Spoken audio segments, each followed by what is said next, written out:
In this video, sponsored by the brand new Pachow Knit Cap, ready for your head now, I'm going to tell you about comparing yourself to the work of others within the tabletop wargaming hobby.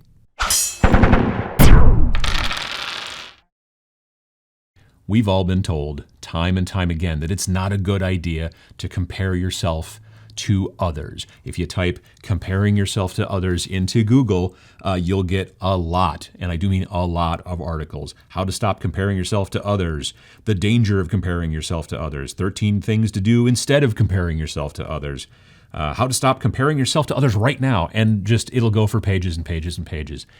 And it makes sense. You know, people do say things like, if you compare yourself to others, it will make you sad. It will, you know, it'll bum you out.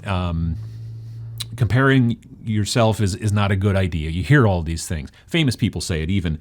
Comparison is the thief of joy. I think it was Theodore Roosevelt who said that. None of this is wrong. When you compare yourself to other people, and again, we're taking this back to your wargaming hobby. When you sit down and you look at the work you've done, and then you compare it to people just that you find on the internet, because Lord knows it's easy to find things to compare yourself to on the internet. That's kind of what the internet was built for, it seems, as we go forward in time.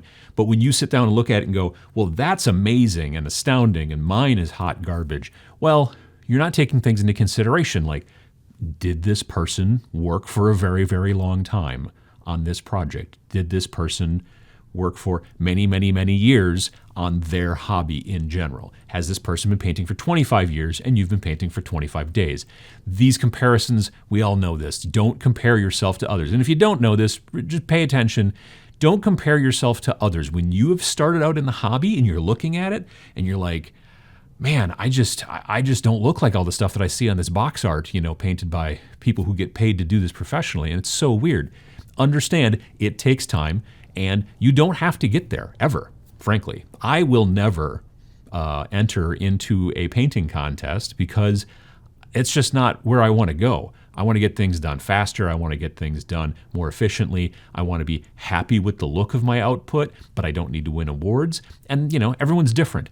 If you're trying to win awards, actually trying to win awards, then you do have a tendency to compare yourself potentially usually to the other people who are maybe winning the awards that you would like to win, or maybe you compare yourself to the other people who are in the competition. But in general, for people who are not trying to win, you know, a golden demon or whatever, you shouldn't compare yourself to others. You should generally compare the work you just finished to the previous work and the work before that and the work before that. You want to take a look at it and say, all right, cool, I've done better on this one than I did on the last one. You're moving in a positive, you know, direction, and that's great. That's the important thing.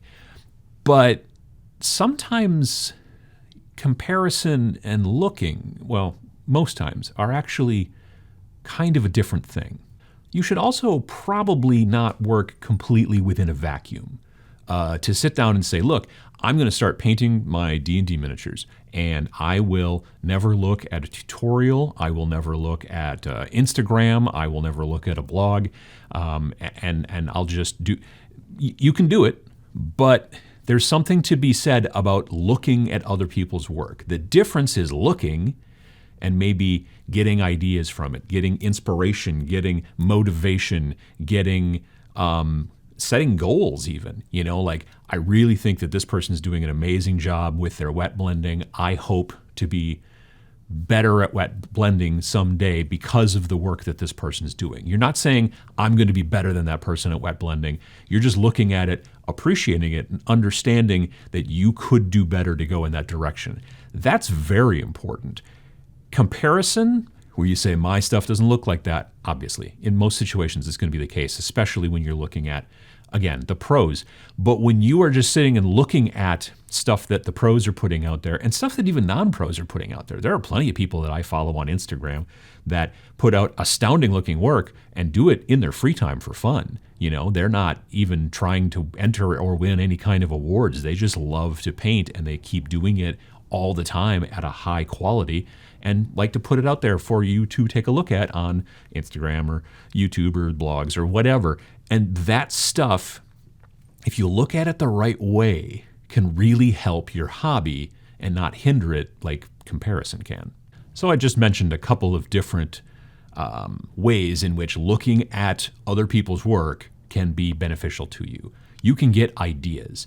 You can be watching maybe somebody on Twitch as they work on a new project. As a matter of fact, this very day, I was watching Sam, our friend Sam Lenz, on Twitch, and he was working on the base for a model he's working on. He was doing a very, very fancy base. It's all kind of raised up, and he had wires hanging off of it, and there was lots of grit and all kinds of cool stuff.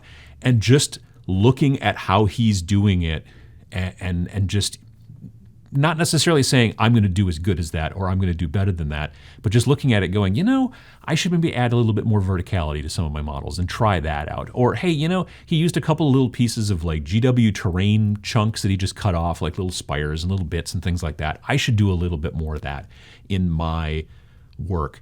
I have my basing in general on models has come from looking at other people's basing online and going, oh, that's a cool concept. I could do that. Admittedly, there have been a couple little things here and there where I'm like, you know what? I want to do it like this, so I'm going to come up with a process to do it that way. I've used a certain type of little coffee stirrer wooden stick that I can get at a local grocery store, and I've used those as planks, and they've worked out pretty well. I made a video years ago about how to make your own little miniature bricks with just a little hole punch. It doesn't make a round hole, it makes a rectangular hole, but you get them on like Amazon or wherever, and you punch some foam or you punch some bricks out of this thin craft foam. It's an old video and the audio is not great, but pachow. This type of stuff is something that sometimes I might have come up with or whatever, but it was because I was looking at other people's work and going, I like what they did there. And honestly, sometimes you also look at other people's work and say, I don't like what they did there, and I want to do it differently. That's also a form of idea. I think, if I remember correctly, the reason that I was looking at smaller scale model bricks is because somebody had used bricks in a base that they had done that were too big. And so I thought, those bricks are not the right size. They're just, those bricks would be humongous in scale to that person anyway. And so I wanted to figure out a way to make smaller bricks, and that's how I kind of came up with that idea. But it came from looking at somebody else's work, and it's, like I said, not always positive. Sometimes you look at the way somebody does something and you're like, I don't like the look of that, but it made me think of this, which then made me do things this way. I also find that very frequently going online and looking at a lot of different people's work, and if you don't have an Instagram account, you should try to start one. If you're into painting, it's a great place. Instagram's an amazing place to find so many different painters out there right now. But nonetheless, going through that kind of stuff, it also gives me motivation. So I'm not comparing the amount of work that person seems to be outputting versus the amount that I'm outputting. Maybe they do it for a living. Maybe they're a commission painter and they're taking a picture of every last thing that they do to make money. You know what I mean? Like they're getting tons and tons of work in, so they shoot everything. So it looks like they're putting out, 50 new pieces a week or whatever. And they very well possibly may be, but it's also because they spend 12 hours a day doing it. Like they're working incredibly hard. I paint when I get home from work, that kind of stuff. So again, comparing yourself in that situation is not a great idea. But the motivation when you see people putting out a lot of stuff, when people put out stuff that you're like, I would really like to paint a piece like that. Like any types of these things, when you're thinking to yourself, my motivation is flagging a little bit in my hobby, going and scrolling through Instagram, sometimes even Facebook.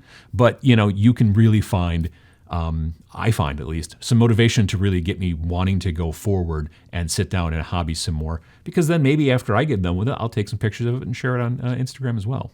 And going out and looking at other people's work, you start to follow that person on, let's say, Instagram, and then you start to like some of their stuff, because you do like it, so you hit that little button or whatever. And then eventually maybe they follow you back, and then you paint some stuff, and then they come back and they say, hey, I really like what you did with that shield, or hey, I really like that base, that was really good, that kind of stuff. The validation that you can get through going out and looking at other work out there in places like Instagram, in places like Facebook and whatever, the communication back and forth, it can be really helpful because it can make you feel like you're actually moving in the right direction. If you completely work within a bubble, a vacuum, you will never know whether what you're doing is maybe the best way to do it. And there's nothing wrong with doing things the wrong way. As a person who kind of considers himself an artist, or at least artsy and potentially fartsy. I find sometimes that I might do things that are kind of inefficient, but it's the way that I do it. And when someone comes along and says, gives you some unasked for advice and says, you know what you ought to do? You should do it this way because it's a lot faster. You'd be like, well, my process is this, and that's totally fine. But sitting down and having people say to you, hey, this is really something, via, again, like Instagram or whatever, can really help you to understand that what you're doing and the goals you're setting for yourself are in the right direction. Sharing with people like that, with the community, it's a good community in most situations, specifically the painting community. And it can be very helpful to your growth as a miniature painting artist. So when I say don't compare yourself to others, I don't mean don't go out and look at other people's work. What I mean is definitely go out and look at other people's work. Just don't compare your work to their work. Take from it some ideas, take from it some motivation, and potentially if you start to put some stuff out there, hopefully those same people will then be able to give you some validation when you start to do things right. All of these things are super important. Working within the community is super important to your hobby growth, your hobby output, all that kind of stuff. But make sure that when you are looking at some piece of work by an award-winning painter who spends their entire day painting, and then you take a look at that and you're like, I have the exact same model, and boy, mine doesn't look like that. Don't take that as something that's disheartening. Don't take that as something that means that you're not good enough. Just look at it and go, that's really great. And hopefully someday I can get somewhere near there and be happier with my hobby, skill, output, all that kind of stuff, and really grow yourself as an artist. 1, 2, 3, 4.